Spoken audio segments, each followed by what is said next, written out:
Salut à tous, on se retrouve ce soir pour l'épisode 2404 de l'After Zap Image. On commence directement avec le Beşiktaş qui dévoile ses nouveaux maillots pour la saison prochaine. Donc le maillot domicile, le maillot extérieur et le troisième maillot pour cette équipe turque. Donc tout d'abord, le maillot domicile sera un maillot de couleur blanc, comme c'est souvent le cas bien sûr du côté du Beşiktaş.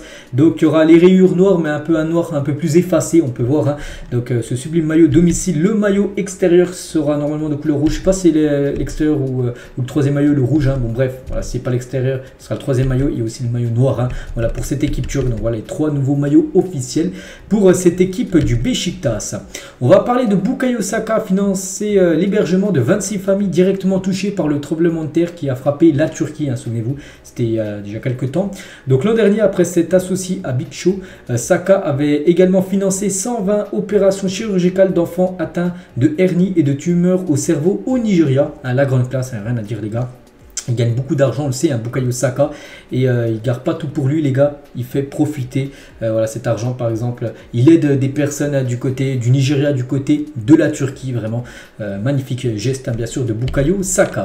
On va parler d'Alejandro Balde, donc actuellement il est en vacances, aujourd'hui on est samedi, il y a tous les joueurs de football les gars qui sont en vacances, à part ceux qui jouent encore les compétitions par exemple comme l'Euro Espoir.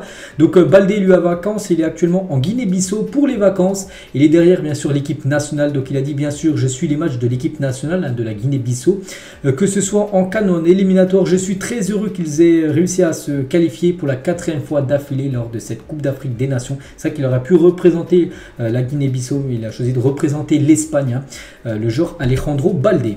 On va parler de Léo Messi, donc fera ses débuts avec l'Inter Miami le 21 juillet prochain, donc on est le 24 aujourd'hui, donc dans moins d'un mois, il devrait faire ses débuts.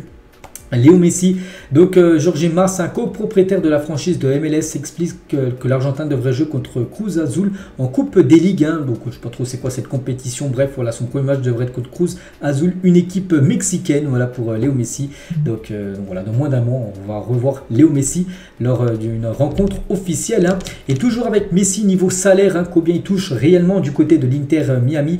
Donc Messi touchera un salaire annuel de 65 millions d'euros avec l'Inter Miami. Il s'est engagé pour 2 années avec une saison supplémentaire en option. Ses débuts sont prévus, donc ça on le sait. Donc voilà, 65 millions d'euros et je crois que c'est du net, là on parle pas de brut, non c'est net, il va toucher ça, puis il va toucher aussi des pourcentages par rapport aux ventes de maillots avec, vu que là on pense que l'Inter Miami va beaucoup vendre de maillots, peut-être que ça sera une saison historique par rapport aux ventes de maillots avec l'arrivée de Messi, il va toucher un pourcentage par rapport à ça, par rapport aussi à ceux qui vont s'abonner au pass MLS, pour regarder les matchs de MLS, il va toucher aussi un petit pourcentage par rapport à ça, ça va bien sûr gonfler son énorme salaire.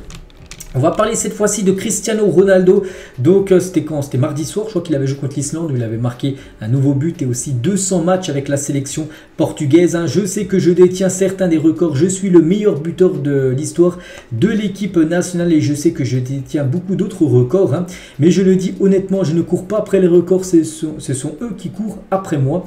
C'est pourquoi je suis très heureux et c'est de là que vient ma motivation pour continuer à jouer au plus haut niveau pour l'équipe nationale. Donc voilà en gros qui dit déjà que bien sûr c'est les records qu'il court après, ça qu'il y a beaucoup de records. Par exemple il y a un match, 200 matchs avec le Portugal, record par rapport au nombre de buts inscrits en Ligue des Champions, où c'est bien sûr le meilleur buteur, il y en a plein d'autres, Cristiano Ronaldo, et il dit que c'est pour ça qu'il veut jouer toujours au plus haut niveau pour l'équipe nationale pour avoir plein d'autres records, bien sûr que ce soit avec le Portugal ou avec par exemple son club actuel, son équipe de Al Nasser. Et Al Nasser, tiens, parlant de cette équipe, parce qu'on sait que la Ligue saoudienne, dont Al Nasser, Al Hilal, Al Ittihad, vraiment sont très actifs sur le mercato. Donc l'équipe de Al Nasser, l'équipe de CR7 va prochainement s'attaquer à des pistes en Ligue 1. Ils ont déjà fait quelques joueurs comme Cristiano Ronaldo, il y a Ziyech aussi. Donc voilà, maintenant des joueurs aussi pistés, ça sera peut-être des pistes du côté de la Ligue 1, des joueurs de Ligue 1 qui pourraient débarquer du côté de Al Nasser. Voici à quoi ressemblerait un stade d'1 million de places. Donc le prototype a été développé par l'artiste Paul Playfair, donc voilà, un stade, le petit stade en bas, puis 1 million de places, bien sûr, ce serait fou.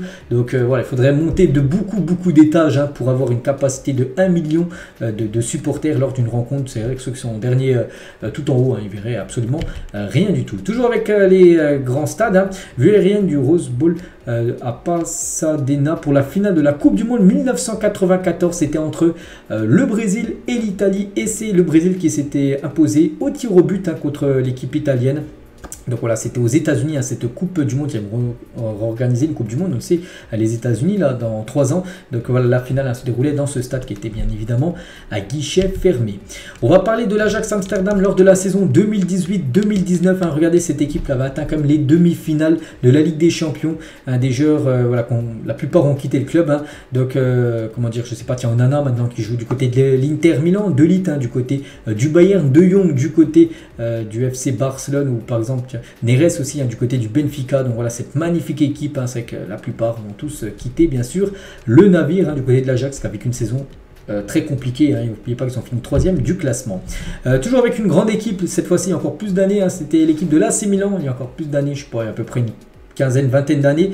Donc avec ce 11 aussi, un Kaka, Tchechenko et Crespo en attaque. Hein, là c'était du très très lourd. Gattuso, Pirlo, même Seedorf.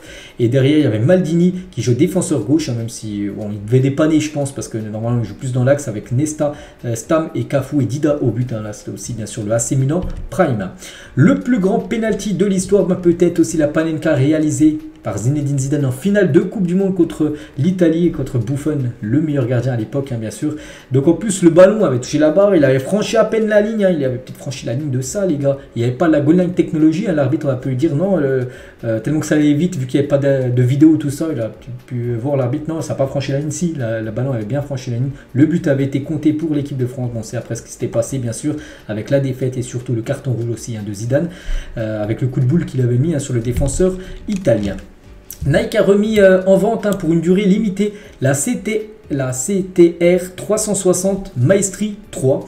Donc pour ceux qui sont intéressés hein, par cette mythique paire de crampons, hein, la paire est disponible sur le site officiel de Nike. Voilà, vous pourrez retrouver cette paire de crampons qui est remise en vente hein, par la marque Nike. Leipzig les gars s'attaque à Castello Luqueba. Donc le club allemand va transmettre une offre de 25 millions d'euros, mais il doit s'attendre à un refus de Lyon. Hein. Lyon en demande au moins 30 millions d'euros pour lâcher Luqueba, parce que Luqueba pourrait être vendu, parce qu'il pourrait le vendre et en gros ramener un ancien lyonnais. C'est Umtiti qui est ciblé hein, du côté de Lyon. Donc voilà, Luqueba pourrait être vendu, mais Lyon on espère au moins 30 millions d'euros. Et toujours avec Luqueba, on m'a souvent dit que j'étais trop gentil. Hein. Donc Castello Luqueba, peut-être ce départ. Hein. Donc s'inspire de son coéquipier Dejan Lovren hein, pour essayer de devenir plus vicieux et plus agressif. Hein, parce que peut-être en gros c'est trop un joueur trop gentil. On sait que dans le foot des fois il faut avoir du vice, on peut dire, hein, pour remporter tes duels, tout ça, un peu comme Sergio Ramos, hein, qui a souvent eu bien sûr cet aspect-là. Donc voilà, il aimerait changer tout simplement. Il s'inspire hein, de Lovren, son collègue hein, du côté de Lyon. Le Ballon d'Or, ça se jouera entre Messi et Mbappé. C'est Alain Giresse à propos du Ballon d'Or. Donc pour lui, ça devrait se jouer entre un des deux. Il ne met pas Haaland dans la course, il met soit Messi, soit Mbappé pour ce futur Ballon d'Or.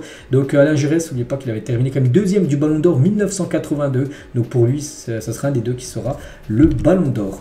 Geoffrey Kondogbia souhaite venir à l'Olympique de Marseille. Lyon et Beşiktaş sont également intéressés par le joueur actuellement de l'Atlético Madrid. L'Atlético a fixé son prix à 5 millions d'euros. C'est pour ça qu'il y a des belles équipes hein, qui s'intéressent à son profil. Concernant Di Maria, donc c'est imminent. Hein. Di Maria, ça peut intervenir à tout moment. Peut-être quand vous regardez la vidéo, c'est officiel. Hein.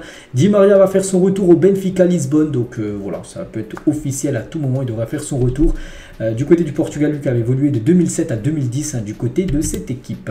Domenico Berardi est en passe de quitter Sassuolo pour rejoindre la Lazio de Rome hein, et jouer la Ligue des Champions saison prochaine. Hein. Il a accepté un contrat de 4 ans avec un transfert estimé à 20 millions d'euros hein, pour Berardi. Vraiment un joueur, en plus je crois qu'il a fait le double 10 cette saison. Hein, j'en ai parlé hein, souvent de ce joueur cette saison avec Sassuolo. Au minimum 10 buts et minimum 10 passes D en championnat. Pas mal hein, bien sûr hein, pour ce joueur comme sous-côté qui pourrait débarquer à la Lazio. Newcastle s'intéresse au milieu de terrain de Monaco Youssouf Fofana. En plus de son intérêt pour Manu Koné et Khéphren Thuram. Hein. C'est vrai que Newcastle cherche à se renforcer pour la saison prochaine hein, qui sera une saison de Ligue des Champions pour Newcastle. Et voilà, il cible comme 3 milieux français, Koné, Thuram et aussi Fofana. Edin Dzeko va signer libre à Fenerbahçe. Donc Dzeko, tiens, qu'en fin de contrat, là, dans 6 jours, on est le 24, dans 6 jours, il y a beaucoup de joueurs en fin de contrat, le 30 juin, toujours cette date du 30 juin. Donc lui aussi, il est en fin de contrat, il devrait rejoindre gratuitement l'équipe du Fenerbahçe et signer, je ne sais pas combien de temps, mais voilà, signer au moins une année minimum. Le jeune crack italien de 21 ans, il s'appelle Ibrahima Bamba, ciblé par Aston Villa, va s'engager au Qatar à Al-Douaï. C'est Fabrizio Romano hein, qui dit cette info. Bon, je ne cache pas, je ne connais pas du tout le joueur. Donc après, voilà, c'est une pépite ciblée par exemple Aston Villa. là, donc c'est qu'il doit être bon, donc il va rejoindre le Qatar, on pense, peut-être que financièrement, on lui proposait plus d'argent là-bas. Les discussions de rachat du Racing Club de Strasbourg par Chelsea sont au point mort parce que Strasbourg devait se faire racheter par Todd Boehly. Donc le club alsacien estime qu'un accord doit être trouvé avant le 30 juin afin de préparer sereinement sa prochaine saison. Donc voilà, ça se fait, ça se fera très prochainement parce qu'il y a une date butoir qui est du 30 juin, donc dans 6 jours. Officiel, jeune espoir ivoirien Oumar Diakité, 19 ans, a signé à Reims en provenance de Salzbourg. Donc je connais pas du tout le joueur, les gars, bon, on va le connaître, vu qu'il arrive du côté de Reims, peut-être pour remplacer Balogun qui a quitté le club. Et on finit, les gars, cet épisode aujourd'hui avec 2 questions, souvent avec les maillots. Donc à quel joueur vous pensez en premier en voyant ce maillot du Barça, peut-être version 2013-2014, de version extérieure, maillot jaune et rouge. Donc j'ai pensé directement à lui, les gars, j'ai pensé à Neymar, qui portait à l'époque. Et ce maillot, les gars, donc à quel joueur vous fait penser ce maillot du Paris Saint-Germain, version aussi peut-être 2014 par là, 2014-2015, je crois que ça devait être ces années-là.